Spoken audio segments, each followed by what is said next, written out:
roll the clip. But can we say there's no evidence for an advanced civilization in what they have studied? In what they have studied, yes, we can say there's no evidence for an advanced civilization. We heard from Graham Hancock that there is no evidence for his lost ice age civilization. Atlantis is dead, guys. Atlantis is an idea. It's dead. And Flint Dibble, he might have killed it. What was really strange, though, was that at about an hour and a half through, Graham concedes that none of the archaeology we have at the minute supports the existence of Atlantis. Well, crap, it seems like there's not even a reason for me to make this video, right? Open and shut case. So why did I even turn on the lights or the camera or the action? So, hi, I'm Dan, and welcome to the end of this episode of Debunking.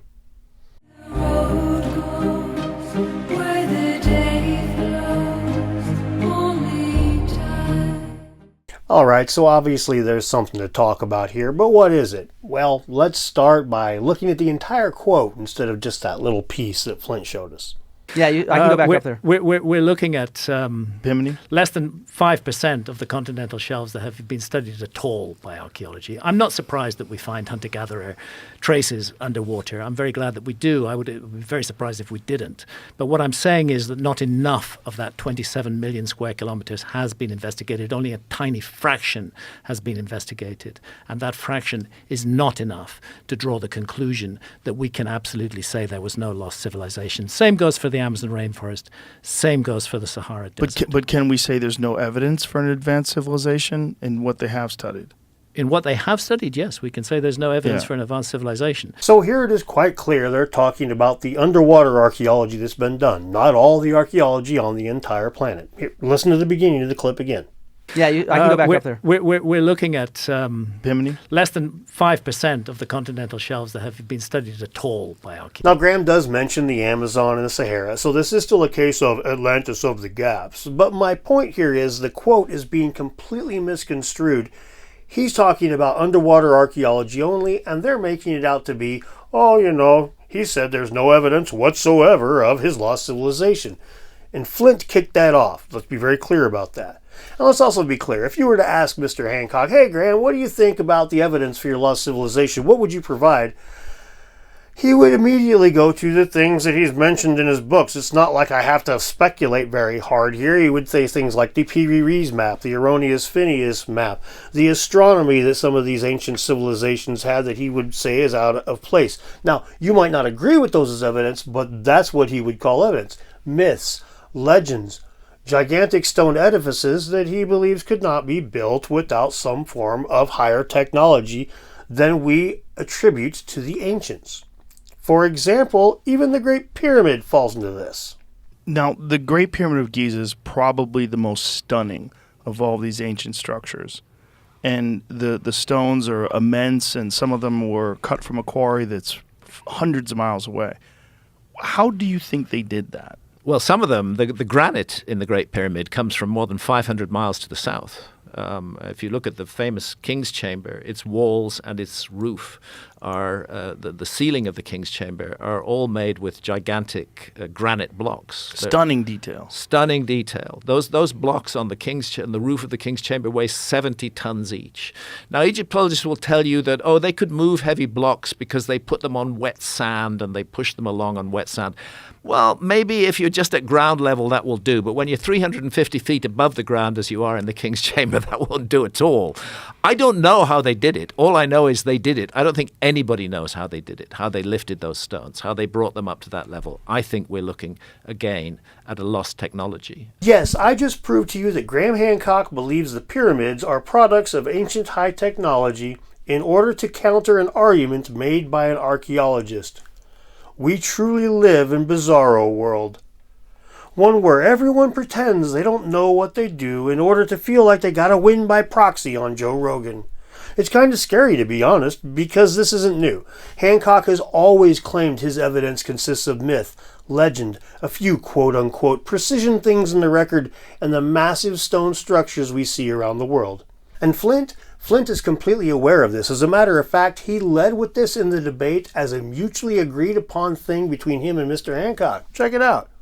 Graham is in many ways the first person to admit that the evidence he has is fingerprints. It's kind of what he thinks is this technological transmission to hunter-gatherers, but he does not have any direct dated evidence of this civilization.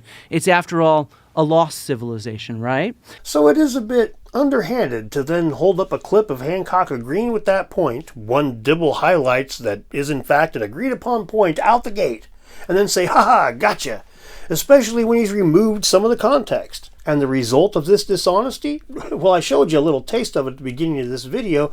There are tons of people that just show up and be like, oh, Hancock said he has no evidence. What are you even talking about? And that's not what he said. But Flint sure made sure that that's how it went out into the world. Flint Dibble then points out we have thousands of underwater hunter-gatherer archaeological sites in the record, and this is true. But he really does ignore a few glaring issues when it comes to what he expects to find. We find stone, and that's basically it, besides a few small exceptions. In archaeologinese, these are known as lithic specimens. They're pieces of stone that have been worked by human hands. From something as intricate and arguably made from high tech as the Schitt's disc, to a piece of stone that was knocked off of an arrowhead as it was being made. All of these are known as lithic specimens to archaeologists, and they're considered evidence for human habitation and all that jazz. But what about the evidence for ancient high technology in the record? What would happen if some of that were actually to turn up? Well, a serious problem faced by underwater archaeologists is treasure hunters. Shipwrecks in particular are targeted and looted without being reported all the time, and this has been a problem since before archaeology was even a word. In an essay titled Treasure Hunters Pose Problems for Archaeologists, the following account of a recent organized looting of a shipwreck is given.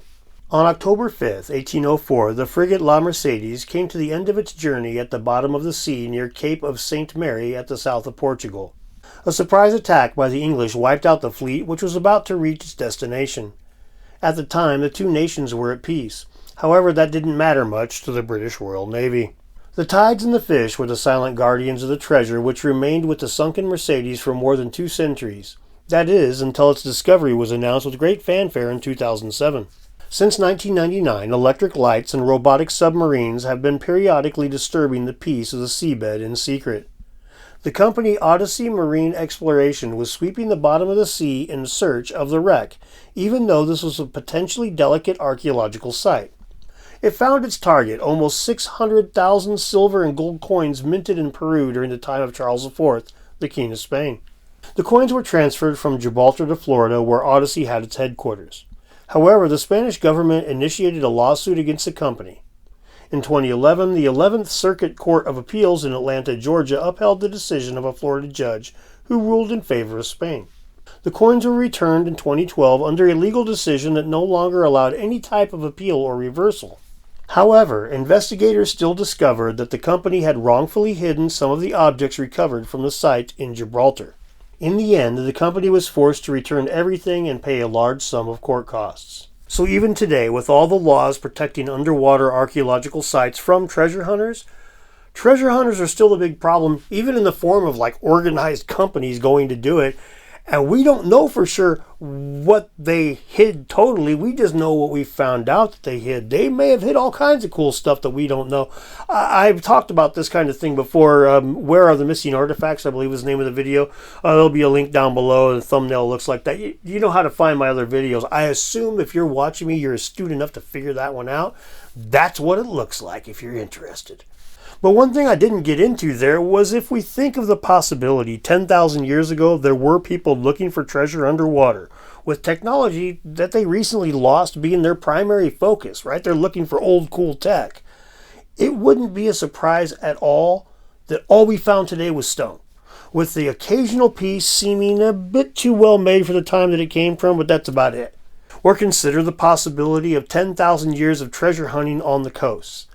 I mean, people would keep the site secret as long as possible and loot them as much as they could, but the more unique the piece, the more sought after it is, and there's plenty of rich buyers that can change a fisherman's life. And this has been a thing for hundreds of years, if not thousands. Obviously, this is less of an evidence-based argument than it is a logical one, but I personally think it holds up pretty well. I mean, what would you do tomorrow if the end of the world was happening? What would you go loot shit at all? Yeah, I think so, and I don't think you'd be alone. And then 50 years from now, your offspring, what would they be doing? What would they be searching for when they were going around the world trying to survive? I don't think it's a big stretch to say that these kinds of artifacts would be super duper hard to find within 100 years, like completely gone from the record. Now, that's not saying that we should never find anything that is anomalous, that we should never find anything like that. It is saying that when these kinds of things turn up, the museums that's willing to put somebody's name on a plaque is firmly in like 1,000th place after eBay, Craigslist, auction houses, black market deals. You get what I'm saying here. There's a lot of shit that's just not going to be in the record. Ironically, antiquities theft and looting is where archaeology began. Collectors wrote books and looked for ways to catalog their collections. And as time went on, this became part of academia, but its origins were in stealing artifacts and selling them to collectors or placing them in Western museums. From the earliest days of Egyptology to the noble savage myth of the 19th century American anthropologists, procuring artifacts from indigenous people has been a central focus of archaeology since its inception. Now, why do I mention this? Well, in that Society for American Archaeology letter, Dibble and others accuse Hancock of spreading white supremacist rhetoric, and their reasoning is Hancock cites sources from the 19th century that are problematic. But modern Egyptologists still cite their early founders, like Flinders Petrie, a eugenicist who was outspoken about the thing. He shows up all the time in the citations of Egyptology. He's straight up racist by modern standards. So the idea that Graham Hancock citing Ignatius Donnelly, who's a guy that was, by today's standards, would certainly be a racist, but back in those days he was an abolitionist and considered a progressive. So the idea that this makes Hancock's work somehow part of a tradition of white supremacist rhetoric is laughable when it's coming from an archaeologist. But that's the broad brush approach. I frequently point out that's kind of bullshit, so let's look at Flint himself. Flint is a teacher at Dartmouth. And as you can see in the debate, like many teachers, he likes to use visual aids, real tangible things to illustrate his point. Dartmouth recently had a problem. In 2023, they had to reevaluate the remains on the campus as they were not in compliance with the Native American Graves and Repatriation Act, called NAGPRA for short. I'll let the then standing president of Dartmouth explain the issue, as he did then to the press. President Philip J. Hanlon, 77, apologized for Dartmouth's wrongful possession of Native American ancestral remains and the resulting trauma to Native American and indigenous members of the Dartmouth community and to the greater Indian country. I am deeply saddened by what we found on our campus, says President Hanlon. On behalf of Dartmouth, I sincerely apologize to our entire community. This is an extremely painful discovery, especially for Native Americans and indigenous students and alumni, and for the faculty and staff who believed in good faith that they were not teaching with ancestral remains in their classrooms and labs. Did you catch that last part? Staff teaching in classrooms and labs with ancestral remains of indigenous Americans? Staff like Flint Dibble, who likes to use a lot of hands-on stuff? From his About page, I'm an innovative teacher who challenges students to think outside of the box and write clear, evidence-based narratives. My goal is to always provide a hands-on experience with the past through primary sources. So there's a very real possibility that at some point Flint was teaching a class with an illegal Native American bone in his hand, immorally obtained and illegal to still be holding. Now, he didn't know that at the time. And maybe it wasn't even him. Maybe it was a colleague of his. But certainly somebody there, the president, said so. Right? And here's the issue.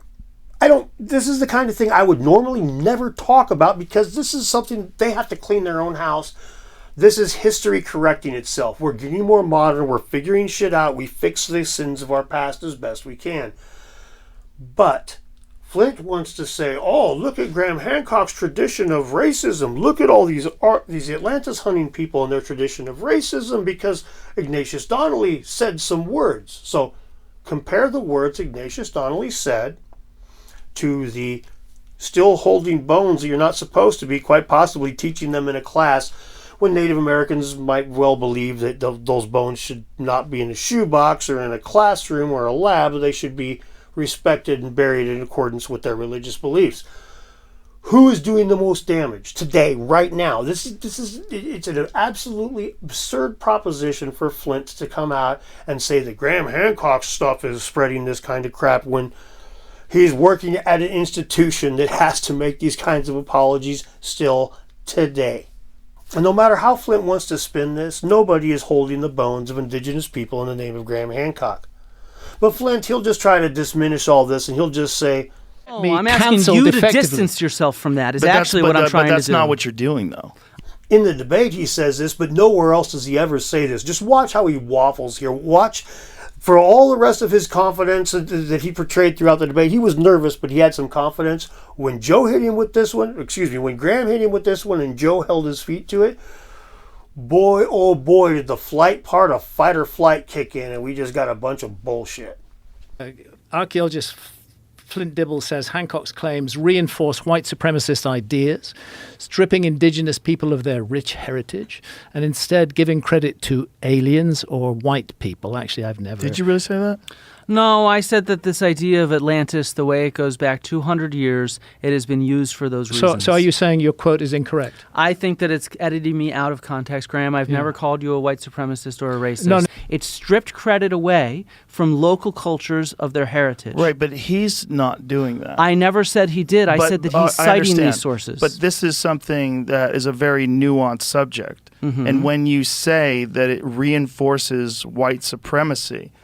Again, I said the sources do.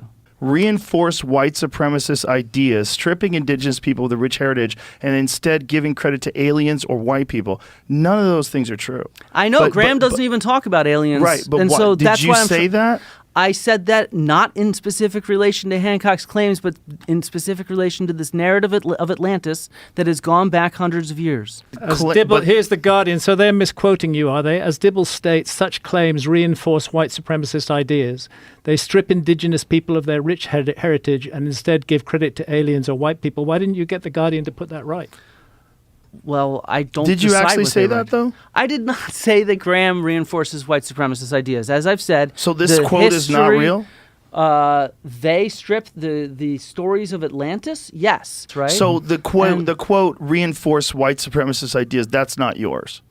No, that's not a quote. It's not in quotation. Right. It was in the other article.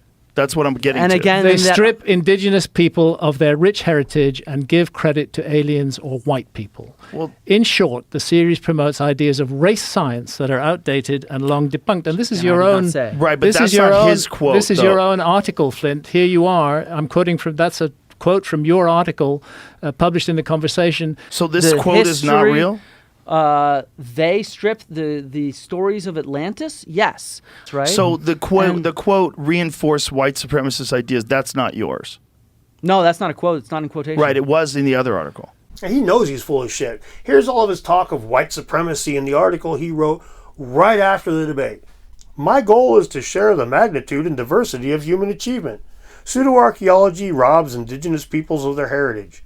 Hancock's narrative of engineering feats from some lost civilization includes a sphinx in Africa, pyramids in Mesoamerica, and an enormous terraced monument in Indonesia. Does it include Stonehenge? No. Hancock says ancient British people built that.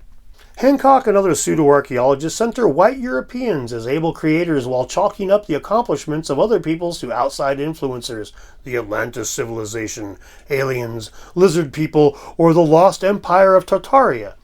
Real archaeology inoculates people against the online and in-person racists who take Hancock's polished presentation of a mysterious civilization and twist it into overt white supremacy. So where exactly did Flint ask Graham Hancock to distance himself from white supremacy? He didn't, despite claiming so in the Joe Rogan thing and being like, oh yeah, man, that's all I'm out. I'm not calling you racist. I just want you to distance yourself from those guys. In reality, he don't care about that. He never mentions it. I'll link a bunch of the stuff down below where he's cried about this stuff. He never mentions distancing yourself from that. Instead, he conflates all the way to Tartaria, stuff that like a lot of the guys that get a little questionable with it go to. Flint will conflate Hancock with all of it before he gives him any benefit of the doubt at all. It's so intellectually dishonest that, well, here we are. Normally I accept people thinking differently than each other. What qualifies as evidence for one person just won't for another quite frequently. And in most things, I'm completely tolerant of this. I don't believe in this or that, but I won't call you stupid if you believe in it. But when it comes to character assassination like we see here, I don't find this a legitimate belief held by Flint and friends. I think this is their psychological justification for acting like assholes, putting things into print that are absolutely abhorrent. And it worked great in the debate because Hancock was upset about it before it even started, and Flint could just be like, hey man, I just want to talk about the evidence. I don't know what your deal is here. But try finding an article that he's written on Hancock that doesn't include these tacit accusations of spreading racist bullshit, and then see if it actually asks him to distance himself from those people. An archaeologist who may well have illegally held Native American bones in his hands while teaching, calling a guy like Hancock a spreader of white supremacist rhetoric is like a Holocaust camp executioner calling an edgy 4chan poster out for spreading white supremacist rhetoric. As Jesus is quoted with saying, remove the log from your own eye before removing the splinter from your brother's eye. That way you can see clearly when you go to take out that sliver. In other words, clean your damn house before you go pointing fingers, Flint. This is why I rail against debunkers who misspeak more than pseudoscientists who I think are completely wrong. Perhaps you have heard of the Milgram experiment? After World War II, wanting to understand how Germany got normal people to commit atrocities against their neighbors, Stanley Milgram conducted an experiment in which scientists in lab coats instructed test subjects to administer electric shocks to other people. The people receiving the shocks were actors, and the point of the experiment was to see how far the test subject would take the experiment before stopping. As many as 65% of the test subjects would administer shocks up to the point that they believed it would be lethal if they were instructed to do so by a scientist. To be honest, this experiment focused on authority in general, but specifically it was scientific authority being represented here. If the impartial person who has more knowledge than I says carry on, I'm going to effing carry on. And that was how the public perceived scientists in 1963. But in recent years, the damage to the reputation of science in general has been troubling to me. Not because I want to dress up in a lab coat and zap people who piss me off. Although, anyway, my issue with these sort of things is that they erode the public's faith in science in a manner that I don't think Flint or many others, even guys like Andrew Rakich from Autenche Films, who really has a nuanced take film on this debate, he doesn't seem to have noticed this at all. By treating this discussion like a debate instead of test this hypothesis in a fair way, he demonstrated a lack of scientificness, I guess you could say. I mean, the impartiality you would expect from a scientist was completely devoid from his arguments. Instead, they were all-encompassing, full of errors that kind of landed on his side of the fence, just happened to at any rate. And basically wouldn't even own the worst shit that he did to Hancock before the debate. It was Weasley. Apparently he doesn't realize that outside his small community that this does look unscientific as hell. He betrays ego as a motivating factor to any astute observer. Indeed, his entire video covering the aftermath of the debate is dripping with smug comments. So how did it go is the question I always get. How did it go? Well, let's see. Roll the clip. But can we say there's no evidence for an advanced civilization in what they have studied? In what they have studied, yes, we can say there's no evidence for an advanced civilization. We heard from Graham Hancock that there is no evidence for his lost ice age civilization. This is one of the memes that somebody sent me, and ding, ding, ding, yeah, I feel pretty good. Clearly, I went in as prepared as I could, and there's a whole lot of stuff. I probably only shared 20 to 30% of what I went in with. What I was able to show was, fortunately, just how much evidence we have. We have so much evidence, archaeological evidence, all over the globe. You know, I talked about one of the surveys he did in Egypt and the Sahara. Graham saying, archaeologists have not surveyed the Sahara. Man, plentiful surveys of the Sahara have happened, and plentiful Stone Age artifacts have been found. Now, he's feeling his oats now, and I understand that, but he's not reaching the people that he wants to reach. Instead, he's preaching to the choir. Do you remember the SAA letter that I mentioned earlier, the one that Hancock mentions in the debate? In it, 3 reasons are listed for the Society of American Archaeologists requesting the documentary be reclassified as fiction. The first reason listed tells us what the real problem is, why they wrote that letter, why they combat guys like Hancock, and why they frequently get so overzealous that a dumb electrician can highlight the issues in their arguments. The reason is, the host of the series repeatedly and vigorously dismisses archaeologists and the practice of archaeology with aggressive rhetoric, willfully seeking to cause harm to our membership and our profession in the public eye. The second reason highlights the difference between Hancock's theories and the academic consensus. What you would actually expect. Third is the BS cries of racism I mentioned earlier. Their number one reason is personal attacks. You make archaeologists look bad, well, you make us all look bad, and we're going to come in there. And then Flint came in there, guns ablazing, in it to win it. But it's all ego-driven, man. Just science, no, fucking nothing to do with science. It's just ego. In my video, Archaeology Needs a Carl Sagan, I point out that the tactics Flint used here is basically wasted efforts. They could be making stories sound more fun and therefore more interesting to the public, but instead they play whack-a-mole with opposing ideas like Atlantis. Now, in my opinion, this is totally a losing proposition for him. And check out that video if you're interested. The link is below. I mentioned this because Flint is pushing the opposite direction. He didn't just laugh uncomfortably or whatever. He is misrepresenting the science openly in order to try to win this debate. And this is the kind of thing that is just, it is not going to pan out well in the long term. I'm not the only person noticing this. Even Chris Dunn did it at the end of his appearance on Joe Rogan. The entire Atlantis hunting community is looking at Flint's arguments with a fine-tooth comb. And most of us are seeing the same thing. A lot of misrepresentation and a whole lot of ego. And I'm of the opinion that Flint did more harm than good to archaeology and team science here in his performance in the debate. I mean, there's no question shit's more polarized now than when it began, and that's not good for anybody except people that make content regarding all of this drama.